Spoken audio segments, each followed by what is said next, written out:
Support for Radio Friends comes from Bromer Financial, where they work to ensure a lifetime of financial security for people from all walks of life, from investment services to retirement plans. If you're looking for a trustworthy company that has the experience and knowledge to put your interests first, contact Bromer Financial, a community-based investment counseling firm since 1966.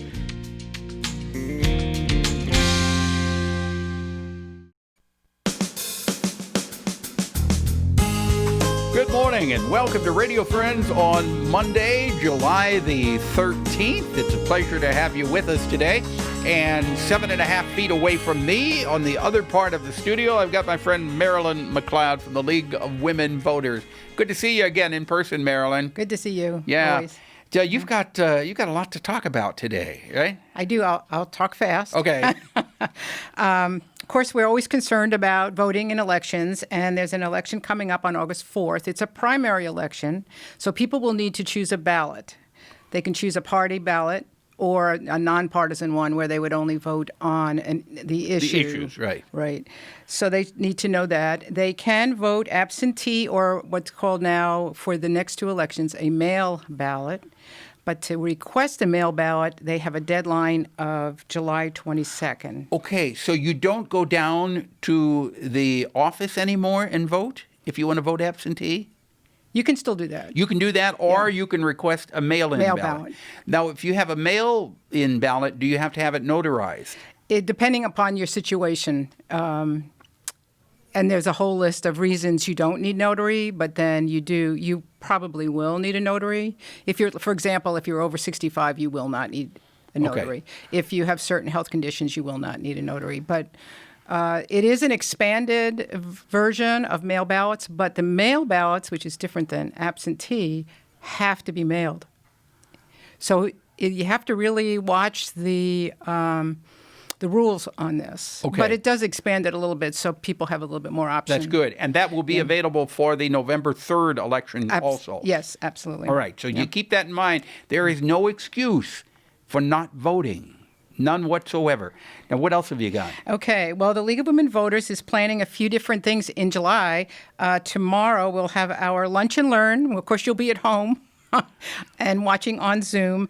And it is a program on minority health disparities. We know that there are issues where minority populations have perhaps less access to health care and this kind of thing. So that will be a program at noon on Zoom. And each of these, we will post the connection data so that people have to have a computer. They can just click on that information and go into what we call a Zoom session. Okay. And the next thing you want to mention? And the next thing also on Zoom is on Thursday, July 16th, this week at 7 p.m., which is a forum on Medicaid expansion. Medicaid expansion is on the ballot, and this is an important ballot issue. And so we will have a forum talking about the human and economic benefits of that, what's called Amendment 2. Okay. So on the ballot is Medicaid expansion. That is voting on August the 4th, right? Right. August the 4th. So mark that on your calendar. That's important. And we're just about out of time. Okay. One more thing, July 23rd at 7, again on Zoom, we're going to have the one contested election in the county, which is the Republican candidates for Northern Boone County Commissioners. So we will have that also on Zoom. Go to our website, lwvcbc.org, and we will have the Zoom information there. All right. Marilyn McLeod, always a pleasure to visit with you. Thank you for all of the important information. But that August the 4th is the voting, right? Is the election. And you can do absentee or you can do mail-in. Right. But there is a difference between the two. Right. Marilyn, thank you so much for visiting with us, okay? Thank you. Stay healthy.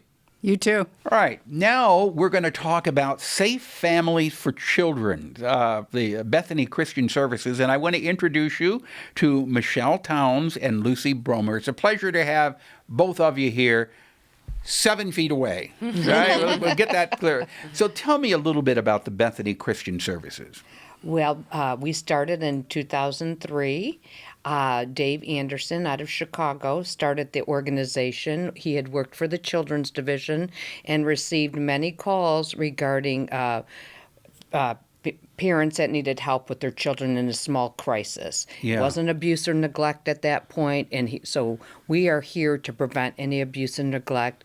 We're a agency that supports families when they're going through a crisis, and we provide respite care for their children while the parents get back on their feet. So when you say you provide respite care for the children, are you taking the children into a home, a safe haven? That is correct. We have volunteer, what we refer to as host families in our community that have gone through our training, had a background check, fingerprint check, letters of reference. We make sure their home is safe, and it is a agreeable situation. The parents do this voluntarily. When they are in crisis, they find a host family. We find them a host family. Right now we have almost 6 host families with 2 more coming through. And then the child is taken to the host family, and the host family provides a nurturing and loving situation and care for the child, and continues to have a relationship with their parents while they're getting on their feet. How long, in general, is a child with a host family? The average is 31 days. Okay. So it's not a long period of time. So, Lucy, what do you want to add to this? I would say that Safe Families operates a lot like extended family. So if you think about, times that, I have 2 small kids and I've watched my friends' kids in my home before. And so the relationship acts a lot like that. So you're not a substitute parent, but you're really coming alongside that parent that's in a crisis and welcoming their kids in, hosting them, their guests into your home. You're looking to that parent as the, expert on their child. So much like you would watch your friend's child, you're doing it for someone who's going through a crisis. What about financially? Are the host families reimbursed financially, or are they just volunteering to take care of the kids? That's a great question.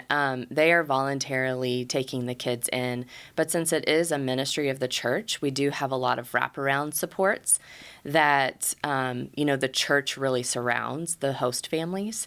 And, lots of time, that's one thing that the church does really well is community.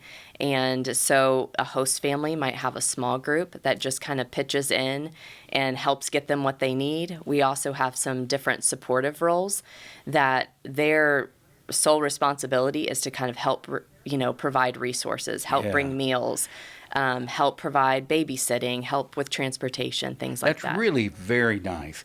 If people want more information, if they want to help out, or if they feel that they need assistance, how do they get in touch with you? Well, you can do it a few different ways. Our phone number is 573-217-0377, or you can follow us on Facebook, which is Safe Families for Children in Missouri. I appreciate you coming by, and I appreciate what you're doing and sharing that information with us in the community. Bethany Christian Services. All right, we're out of time for today. We'll see you tomorrow. Drop me an email, pepperp@missouri.edu, if there's something you'd like to hear or see. Bye-bye.